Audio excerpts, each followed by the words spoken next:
नमस्कार दोस्तों, ये video editorial compilation for mains का पार्ट है। आप प्लेलिस्ट में जाके एडिटोरियल की वीडियोस पेपर वाइज और टॉपिक वाइज देख सकते हो। और अगर आप दिसंबर 2019 के बाद की वीडियोस को देखना चाहते हो तो वीडियो के नीचे मौजूद ज्वाइन बटन की सहायता से आप मेंबरशिप को ज्वाइन कर सकते हो। चलिए डिस्कशन स्टार्ट करते हैं। MTP एक्ट 1971 यानी medical termination of pregnancy act 1971 के अमेंडमेंट से संबंधित है। आप जीएस पेपर 1 के इस टॉपिक से आर्टिकल को रिलेट कर सकते हो। क्या कंटेस्ट है? कंटेस्ट ये है, हाल ही में खबरें निकल कर आई कि कैबिनेट ने medical termination of pregnancy act 1971 में अमेंडमेंट करने के लिए अप्रूवल दे दिया है और जल्द ही medical termination of pregnancy amendment bill 2020 को पार्लियामेंट में प्रेजेंट किया जाएगा। देखो, इस पूरे इशू को समझने से पहले हम MTP एक्ट 1971 के कुछ प्रोविजंस को समझ लेते हैं। MTP एक्ट 1971 में प्रोविजन ये है, एबॉर्शन जो है वो लीगल है हमारे देश में। अगर देखो प्रेगनेंसी 12 हफ्तों से कम की है तो एबॉर्शन करवाने के लिए सिर्फ एक मेडिकल प्रैक्टिशनर की आवश्यकता है।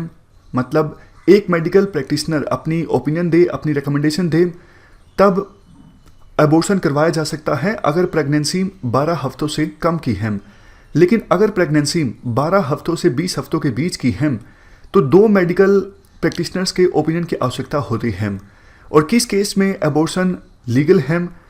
अगर देखो फीटस यानी जो भ्रूण है, माँ के पेट में बच्चा, अगर डिटेक्ट हो जाता है कि बच्चे में कुछ बहुत ज़्यादा सीरियस मेंटल या फिर फिजिकल डिसेबिलिटी है और जन्म होने के बाद भी वो डिसेबिलिटी जारी रहेगी, इस केस में दूसरा केस, अगर ये पता लगता है कि प्रेगनेंसी के कंटिन्यू रहने से मदर की फिजिकल और मेंटल हेल्थ प्रभावित हो सकती है। नेक्स्ट, अगर देखो प्रेगनेंसी डेवलप हुई है रेप की वजह से, तब भी एबॉर्शन करवाया जा सकता है और वैसे ये साबित करने की आवश्यकता नहीं है रेप हुआ है।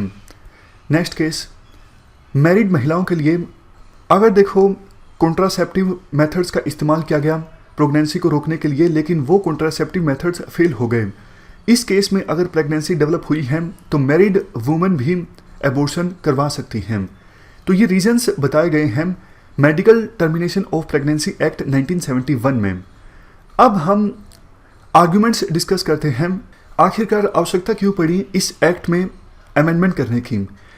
देखो, सबसे पहला आर्ग्यूमेंट सिंपल है, अभी मेडिकल टेक्नोलॉजी काफ़ी ज़्यादा एडवांस हो चुकी है, तो 20 हफ्तों के बाद बहुत बार पता लगता है कि बच्चे का अगर जन्म होगा तो उसमें किसी प्रकार की विकृति यानी एनोमली होगी, एबनॉर्मेलिटी होगी।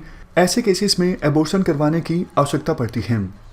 वैसे देखो, सुप्रीम कोर्ट के वर्डिक्ट के बाद 20 हफ्तों के बाद भी एबॉर्शन करवाया जा सकता है अगर बच्चे के जन्म से मदर की जो हेल्थ है वो सीरियसली कॉम्प्रोमाइज़ होती है। बट इसके लिए प्रोसीजर काफ़ी ज़्यादा डिफ़िकल्ट है।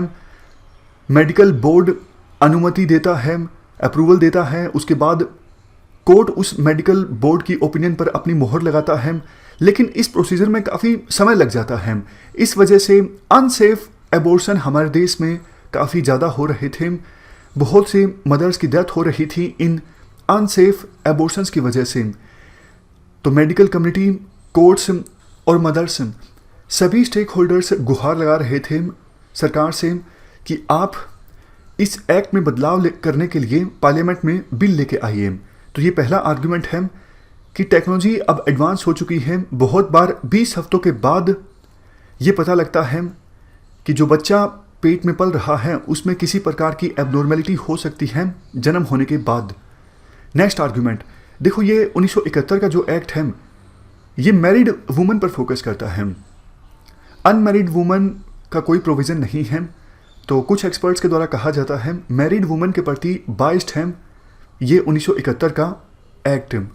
तीसरा आर्गुमेंट, देखो 1971 के एक्ट के अनुसार एबॉर्शन पर फाइनल जो से होगा, मतलब फाइनल जो मर्जी चलेगी वो हेल्थ केयर प्रोवाइडर्स की चलेगी।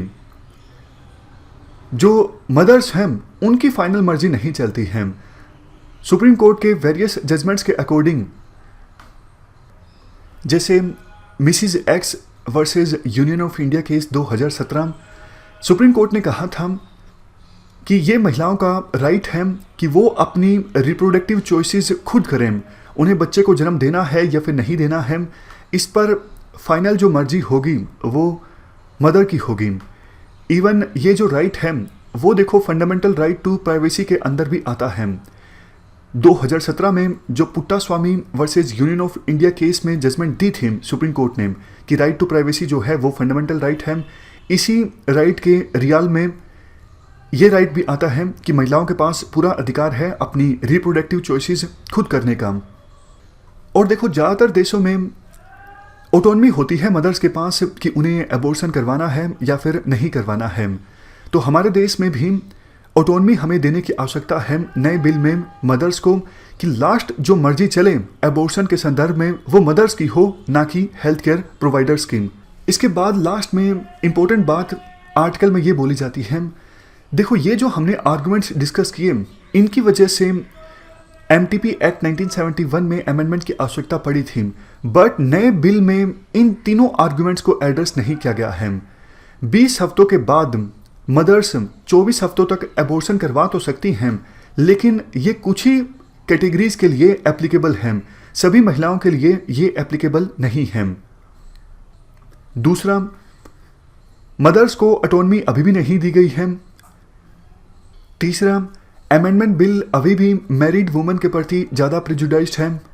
और वैसे देखो एक आर्गुमेंट अमेंडमेंट बिल के अगेंस्ट ये भी दिया जाता है, सुप्रीम कोर्ट को मेडिकल बोर्ड के लिए भी रूल्स बताने चाहिए ताकि मेडिकल बोर्ड ज़्यादा समय ना ले एबॉर्शन संबंधित केसेस पर अपनी ओपिनियन देने में, क्योंकि ज़्यादा समय अगर मेडिकल बोर्ड के द्वारा लिया जाएगा तो इससे मदर्स को और ज़्यादा मेंटल हरासमेंट का सामना करना पड़ेगा।